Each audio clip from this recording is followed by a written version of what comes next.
சென்னை பெருநகர காவல் ஆணையர் அலுவலகத்தில் காவல் ஆணையர் சந்தீப் ராய் ரத்தோர் செய்தியாளர்களுக்கு சந்தித்து வருகிறார். நேரலையில் பார்க்கலாம். வீட்டின் முன்பு அடையாளம் தெரியாத அந்த சிலர் கத்தியால் காத்தினர். அந்த தகவல் அறிந்த காவல் துறையினர் உடனடியாக சம்பவம் எடுத்து சென்ற இன்ஜர்ட் பர்சன்ஸ் ஆம்புலன்ஸ் மூலம் ஹாஸ்பிட்டல் அனுப்பி வைத்தனர். அவரை சொத்தித்த மருத்துவர்கள் அவர் இருந்து வீட்டதாக அறிவித்தனர். இது தொடர்பாக இருந்தவரின் சகோதரர் வீரமணி என்பவரின் புகாரின் பேரில் கேவன் செம்பியம் காவல் நிலையத்தில் கொள்ளை வழக்கு பதிவு செய்யப்பட்ட புலன் விசாரணை மேற்கொள்ளப்பட்டது. மேலும் அந்த மர்டர் காரணத்தை கண்டறிந்த சம்பவப்பட்ட குற்றவாளிகளை உடனடியாக கைது செய்ய வேண்டி திரு வாசரகர் ஐபிஎஸ் அடிஷனல் கமிஷனர் நார்த் அவர்கள் மூலமா ஒரு ஸ்பெஷல் டீம், அந்த 10 டீம் அமைக்கப்பட்டது.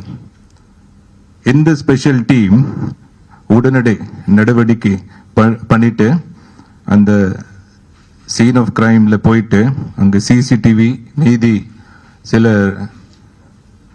நம்ம செல்போன் டவர் லொகேஷன் பார்த்துட்டு அவங்க அந்த 3 மணி நேரத்துக்கு உள்ளே 8 சஸ்பெக்ட்ஸ், அதுல சில பேருக்கு பொன்னை பாலு, ஒரு திருமலை மணிவண்ணன், திருவெங்கடம், ராமு, சந்தோஷ், அருள் மற்றும் செல்வராஜ் ஆகியோரை பிடித்து விசாரணை மேற்கொண்டனர். விசாரணையில் மேற்படி 8 சந்தேக நபர்கள் குற்றவாளிகள் என உறுதி. மேலும் இவ்வழக்கில் தொடர்புடைய புற குற்றவாளிகளை கைது செய்ய தீவிர நடவடிக்கை மேற்கொள்ளப்பட்டு வருகிறது. சம்பவத்தில் போது மேற்படி ஆம்ஸ்டாங் உடன் இருந்த அவருடைய சகோதரர் வீரமணி, அவருடைய நண்பர் பாலாஜி மற்றும் டிரைவர் அப்துல் கனி ஆகியோரும் மேற்படி தாக்குதலில் காயமடைந்தனர். அவர்களுக்கு உயிர் மருத்துவ சிகிச்சை அளிக்கப்பட்டது. இப்போது அங்கு நிலைமை கட்டுக்குள்ள உள்ளது. மேலும் முக்கிய இடங்களில் தேவையான பந்தோபஸ்து அரேஞ்ச்மெண்ட் மேற்கொள்ளப்பட்டுள்ளது.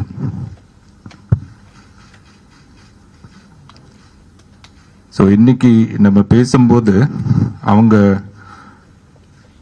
நம்ம ராஜீவ் காந்தி மருத்துவமனையில் இருந்து அவங்க ஒரு இடத்துக்கு போறதுக்கு அனுப்புறதுக்கு இப்போ அவங்க ரெடியா இருக்கிறாங்க. இது நம்ம நாளைக்கு அவங்களுடைய இந்த பாடி அந்த பரியல் முடிச்ச வரைக்கும் சிலர் இடங்கள்ல முக்கியமான இடத்துல தேவை இருந்த நம்ம பந்தோபஸ்து ஏற்பாட்டு பண்ணி கொடுத்துருக்கோம். காலையில இருந்து அவங்க சில இடம் சொன்னாங்க, அவங்க மூலியமா அவங்க பேச்சுவார்த்தை நடக்குது. அந்த பேச்சுவார்த்தை நடக்கும்போது அவங்க முடிவு பண்றாங்க, டிசிஷன் எடுக்கிறாங்க. அது மேலே நம்ம எப்படி தேவை இருந்தால் சப்போர்ட் பண்ணிட்டு அந்த பரியலுக்கு ஒரு பந்தோபஸ்து தர்றோம். நம்ம கேஸ் பத்தி இப்போ சில பேர் அவங்க பிடிச்சிருக்காங்க. இந்த வழக்கில் நம்ம டீம் விசாரிக்கிறாங்க. விசாரிக்கும் போது நமக்கு நிறைய தகவல்கள் இப்போ நமக்கு கிடைச்சது. அந்த தகவல் சில விசாரிக்கும் போது வேற ஆள் எத்தனை பேர் இதுல இருக்கிறாங்க, அதுல வேற என்ன கிரிமினல் கான்ஸ்பிரசி இருக்கு, எந்த வாகனத்துல வந்திருக்காங்க, எந்த எந்த அந்த வெப்பன்ஸ் கத்தி தவிர வேறு என்ன அவங்க பயன்படுத்திருக்காங்க, அதெல்லாம் விசாரிச்சுட்டே இருக்கிறாங்க. நம்ம சீனியர் ஆஃபீஸர்ஸ் மூலிமா இதை சரியான விசாரிச்சதுக்கு நாளைக்கு நம்ம விசாரிச்சுட்டு முடிச்சுட்டு கேஸ் பிடி போகணும், ட்ரையல் போகணும்.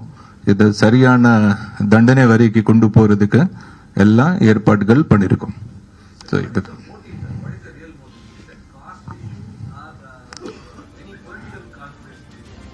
நீங்க இப்போ என்ன கேக்குறீங்கன்னா சில மோட்டிவ்ஸ் நம்ம டீம் விசாரிச்சுட்டு இருக்கிறாங்க.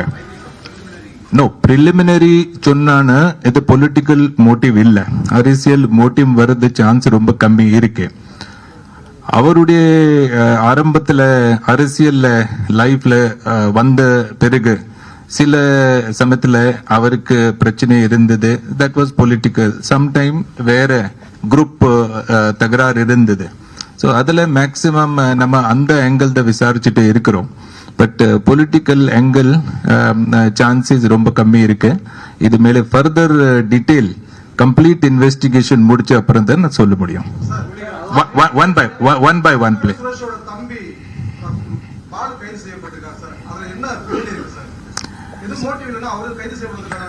நோ அத கரெக்ட் நீங்க சொல்றீங்க. பட் அந்த டீடைல்ஸ் நான் சொன்னேன். அரசியல் சம்பவ சான்சஸ் ரொம்ப ரொம்ப கம்மி. பட் மீதி எங்கள் நம்ம விசாரிச்சுட்டே இருக்கிறோம். பட் எல்லாரும் டீடைல்ஸ் இப்போ சப்போஸ் நான் இப்போ ஷேர் பண்றேன்னா எனக்கு சில பேர் இப்போ பிடிக்க வேண்டி இருக்கு, சில பேர் மேல நமக்கு சந்தேகம் இருக்கு. பட் இந்த கேஸ் விளக்கு பத்தி நீங்க கேட்டானா அவரு அந்த பாலு சுரேஷ் அவருடைய பொன்னை பாலுவுடைய அண்ணன் அந்த அந்த ஜெயில இருக்கும்போது ஒரு சம் சிச்சுவேஷன் நடந்தது. அத எங்கள் நம்ம சரியான விசாரிச்சுட்டே இருக்கிறோம். அதுல என்ன நடந்தது, ஸோ அந்த டீட்டெயில் நம்ம ஃபுல் கம்ப்ளீட் இன்வெஸ்டிகேஷன் பண்ண அப்புறம் தான் சொல்ல முடியும். One by one please.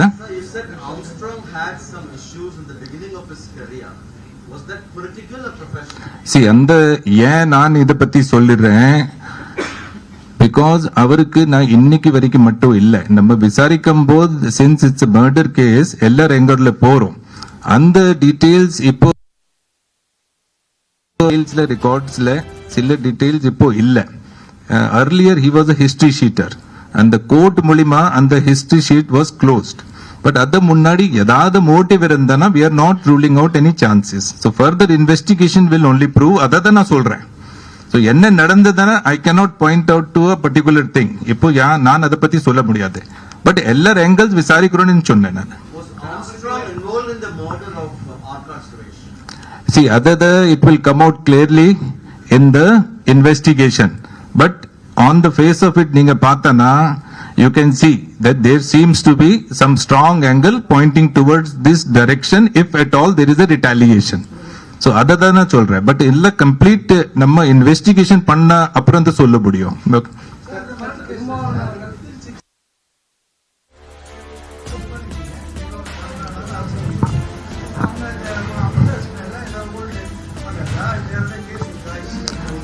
நம்ம நீங்க இந்த கேள்வி கேக்குறீங்கன்னா இந்த 3 மணி நேரத்துல நம்ம முதல் அக்யூஸ் ஃபீஸ்ட் பண்ணேன். சோ இந்த மாதிரி விளக்குகள் இருக்கும் போது ஒரு நம்ம நிறைய ஸ்பெஷல் எஃபர்ட் எடுத்துட்டோம். நம்ம அடிஷனல் கமிஷனர் மூலியமா மீதி நம்ம சிட்டி போலீஸ்ல நிறைய ஆபீசர்ஸ் இருக்கிறாங்க. இந்த இடத்துல ஏற்கனவே வேலை பார்த்திருக்காங்க. நம்ம இன்டெலிஜென்ஸ் செக்ஷன் இருக்காங்க, சில சீனியர் ஆபீசர், அவங்களுடைய இன்ஃபர்மேஷன் படிதான் இந்த முதல் அக்யூஸ்ட் மூலியமா நம்ம தேடும் போது so we were able to get them early.